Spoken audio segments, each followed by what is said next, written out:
Hi everyone, welcome in on a chilly February day here on the Rancho. And I thought, well, the fireplace feels good anyway. I really wanted to take some time today, and let's get right to it. When you go on a lot of economic chat forums, as I do, you'll often hear people discussing the Federal Reserve and the Federal Reserve's role, an evolving role in interventions within the economy. And by that I mean they have a pretty good handle on raising and lowering short-term rates. And in conjunction with the Treasury, United States Treasury, and in coordination with world central banks, they have undertaken coordinated attempts to stimulate growth both in Europe, the United States, and now increasingly in Asia, in an attempt to really forestall a protracted economic slump. Now, you can argue about whether this is a good thing, and many people will say that free market economics should take their course, the free hands of the market. I'm certainly an advocate of that. You just come to select times in history where sometimes, not often, but on those rare occasions, intelligent men, and to some extent more women now too are joining the party, understand that not doing something or being perceived as being weak can itself cause major problems. And thus we get to the birth of the United States Federal Reserve in formally came into law, signed in 1913 by President Wilson into law, immediately upon passage by Congress. But what was it that led to the creation of the Federal Reserve? We went from the founding of, well, our Constitution in 1783 and its ratification. We had an initial Bank of the United States. Andrew Jackson was kind of instrumental in some of the work with that, but he also decided to let it go and let it fold up, and really for almost 100 years we did without a central bank. I mean, we had the United States Treasury, but we didn't have a mega bank which oversaw the nation's monetary policy like we do now. So in real simple overview, how did all of this come about? What was the triggering force in the early 1910, 11, 12 that led to the creation of the Federal Reserve? And therein lies a very fascinating story. Some people that have a cursory understanding of the Federal Reserve's birth will point to the Jekyll Island Conference off of the coast of Georgia as the place where the Federal Reserve was really born. But as we'll see, being proposed, even if it is in a secret sort of meeting, is one thing, but having it approved after vigorous and protracted debate in the United States House and Senate is something else entirely. And we want to dig into that so that you really have an understanding of how this all came about and what the triggering point was, and then you can decide yourself whether the creation of the Federal Reserve was something worth doing, at least at that particular time period. And later we can discuss in another upload how they shifted off of their congressional mandate to do certain functions that were, well, put in the McFadden Act, which renewed the Federal Reserve in 1927. We can consider after that what the course of the Federal Reserve did. Because truth be told, until the late 1970s and early 80s with the chairmanship of Chairman Volcker. The United States Federal Reserve was something that got no profile at all and really no exposure to the average American. It was only when inflation took off that the Federal Reserve, and we had the breaking of the ties under Nixon in '68, the formal ties with silver, and any kind of backing for our currency, that things started to get a little dicey. And we went from a Federal Reserve that just sat on the sidelines to one that started to get more and more actively involved in trying to manage the economy. But let's go back now to the early days of the 20th century, specifically back to the time period around 1906 and 1907. After the, even during the first 100 years of our nation, we had periodic panics. The gold panic after the Civil War, when Jay Gould tried to corner the market in bonds. There were various times that economic collapses would come, and then they would be followed by recoveries. And it wasn't until 1907 with the Knickerbocker panic, centered in New York City, that the United States hit a crisis that if something was not done at that point of time amongst a consortium of very powerful bankers, it's highly likely that the financial system of the United States would have gone into ruin. So what was it that occurred at that time that led these gentlemen to consider the creation of a governing, overseeing body of the nation's banking and financial system? One of the hallmarks of the early 20th century when it comes to Wall Street lore and history was the insider trading, the manipulation, the attempts to corner stocks and thereby profit and induce people, shake money out of people. And how this would typically work is you would identify a company that had a certain amount of stock that was outstanding, and you would try to figure out who held the big pieces of stock, and you would go and approach those people and say, do you want to join our consortium?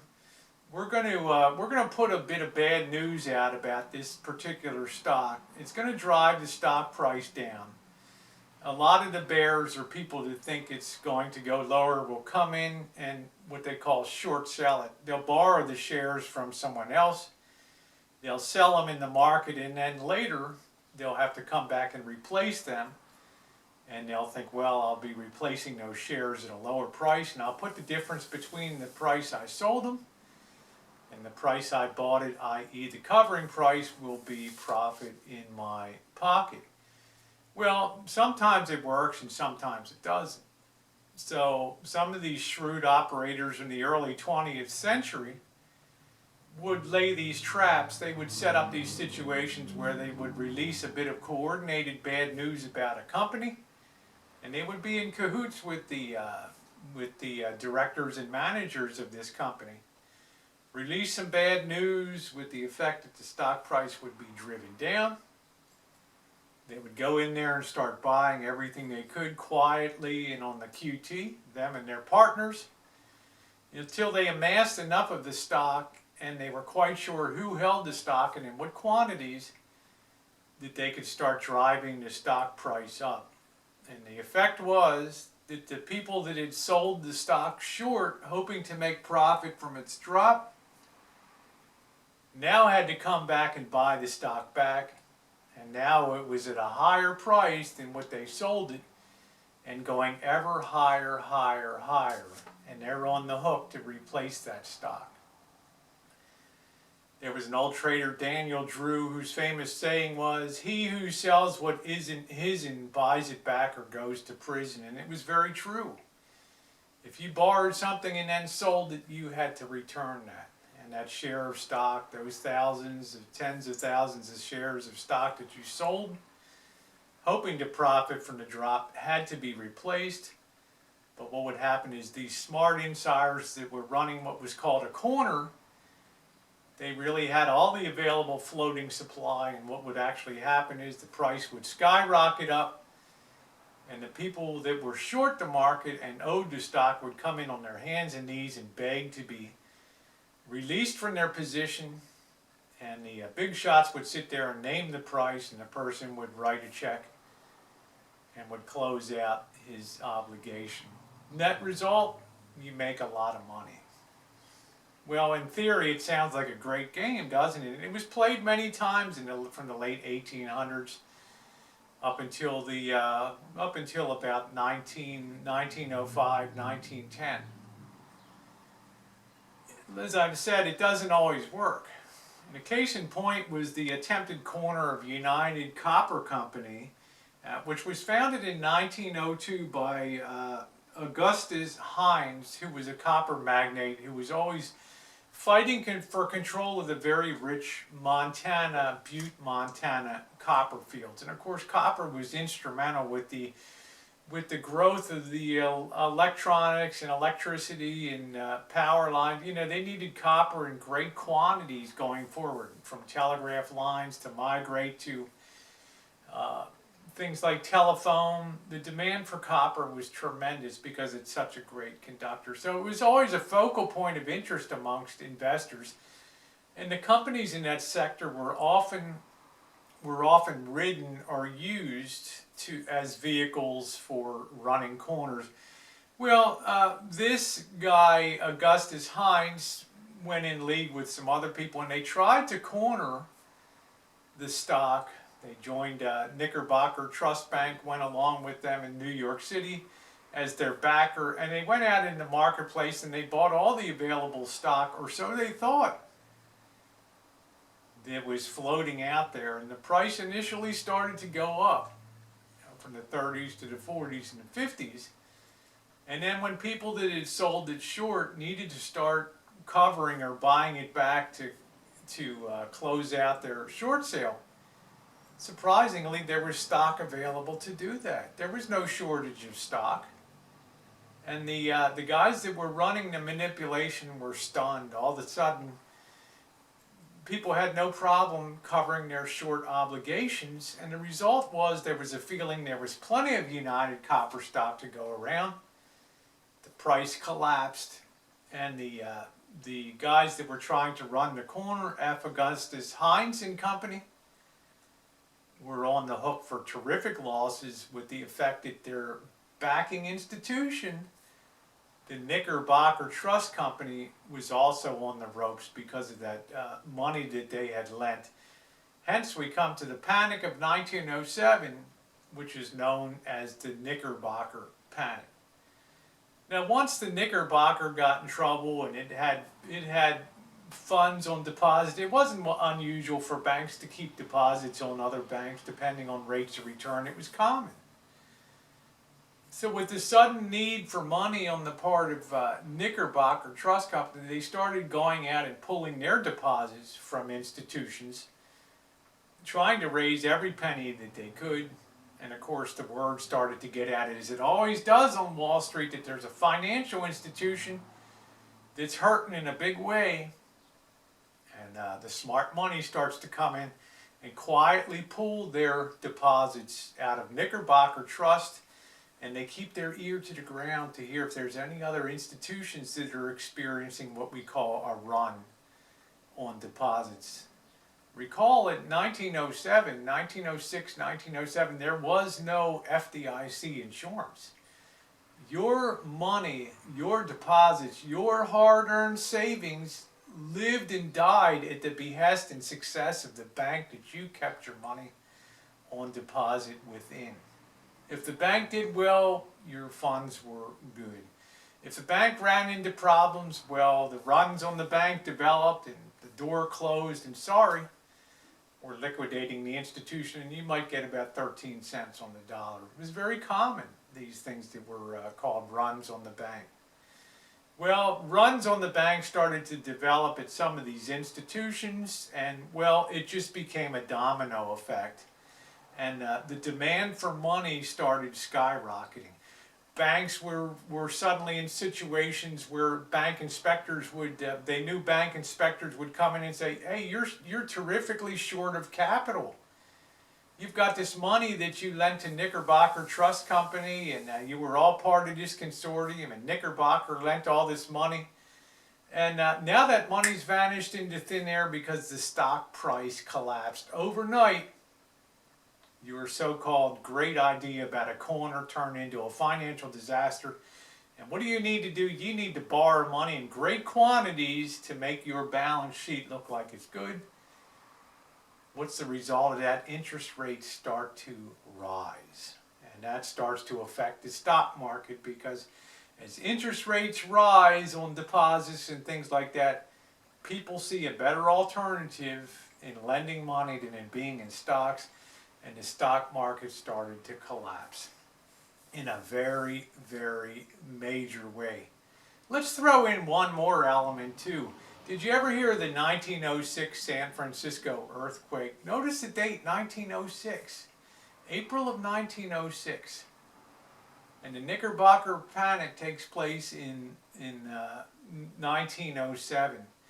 The San Francisco earthquake and the resulting fire that destroyed so much of the city were stimulated a major rebuilding effort in out west in California, with the result that lots of money after 1906 had headed west, and there wasn't that money available on Wall Street to readily lend. Money started to be in very short supply.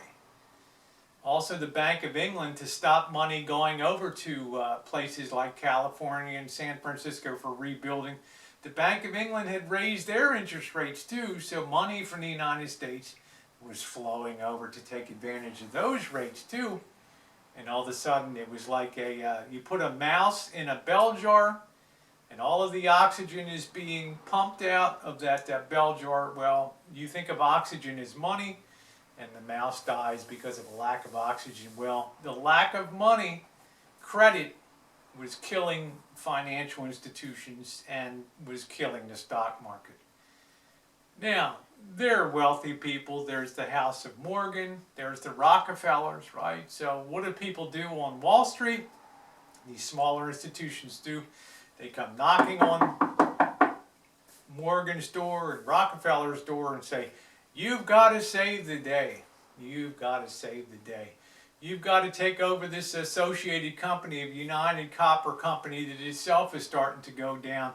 And we need to merge this company with somebody, or it's going to be a domino effect that goes down the line. Now, Morgan at that time realizes who's sitting in the White House but Teddy Roosevelt. And what is Teddy Roosevelt known for? Trust busting. He was no fan of big money and these kind of scams and corners that people tried to run.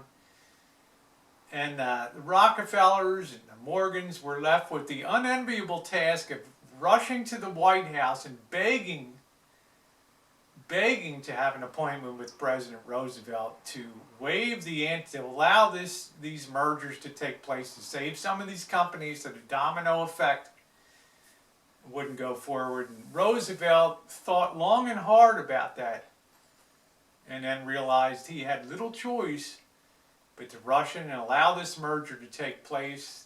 Well, the Morgans were able to raise a lot of money in the Rockefellers.